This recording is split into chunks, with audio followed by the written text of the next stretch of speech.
I'm Elena Gable, and I am here experiencing Global Citizenship Day today in the 4-H building.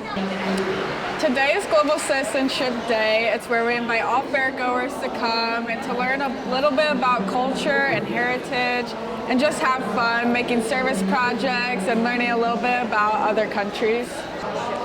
It's really important to be aware global citizens in today's world because there's just so many different cultures and backgrounds. So to be able to work more efficiently with others, it's really important that we understand other people and where they're coming from.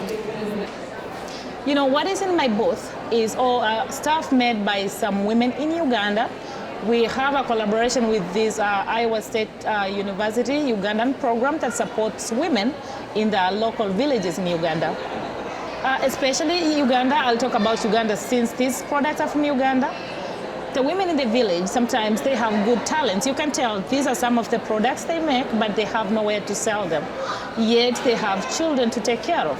So it's important for them to make these items and sell them to be able to make any money to feed their children, to pay for their school fees and everything.